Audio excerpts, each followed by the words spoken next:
পৃথিবীতে হাত নামান, পৃথিবীতে সব থেকে যে রোগটাতে মানুষের মৃত্যুটা বেশি হয় সেটা হচ্ছে হার্ট অ্যাটাক বা হার্টের রোগ।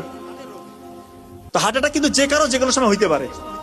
তো WHO এবং আমেরিকান হার্ট ফাউন্ডেশন তারা বলতেছে প্রি হসপিটাল ম্যানেজমেন্ট যদি কেউ করতে পারে হার্ট অ্যাটাকের রোগীকে, তার মানে মৃত্যুর ঝুঁকি 70% কমে আসে, আল্লাহ যদি চায় ইনশাআল্লাহ।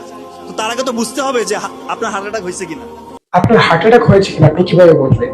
বুকের ঠিক মাঝখানে ব্যথা করবে, অনেকে ভাবে বুকের বাম পাশে ব্যথা করবে, না, ঠিক বুকের মাঝখানে ব্যথা করবে। কিরকম ব্যথা? মনে হবে কেউ যেন 20 কেজি ওজনের একটা পাথর আপনার বুকে চাপা দিয়ে রেখেছে।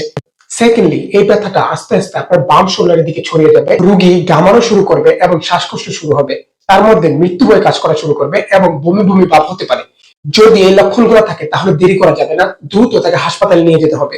আর যদি আপনার আশেপাশে হাসপাতাল না থাকে তাহলে WHO এবং আমেরিকান হার্ট ফাউন্ডেশন তারা প্রি হসপিটাল ম্যানেজমেন্ট দিয়েছে, সেটা কি? অ্যাসপিরিন 300 মিলিগ্রাম, এটা চিবিয়ে খেতে হবে। মার্কেটে সাধারণত এই ট্যাবলেট গুলা 75 মিলিগ্রাম করে পাওয়া যায়। ইকোস্প্রিন 75 মিলিগ্রাম, কার্বা 75 মিলিগ্রাম, এগুলা 4টা চিবিয়ে খেতে হবে। সেকেন্ডলি, নাইট্রোগ্লিসারিন স্প্রে, এই স্প্রেটা আপনার জিহ্বার নিচে 2বার স্প্রে করতে হবে। এবং তৃতীয়ত, অ্যাটোভারস্টাটিন গ্রুপের একটা ট্যাবলেট 40 মিলিগ্রাম খেতে হবে। তাহলে আপনার মৃত্যু ঝুঁকি বাসায় 70 থেকে 80% কমে যেতে পারে ইনশাআল্লাহ। তারপর দেরি না করে খুব দ্রুত তাকে হাসপাতালে নিয়ে যাবেন। Stay healthy, stay blessed. আল্লাহ হাফেজ।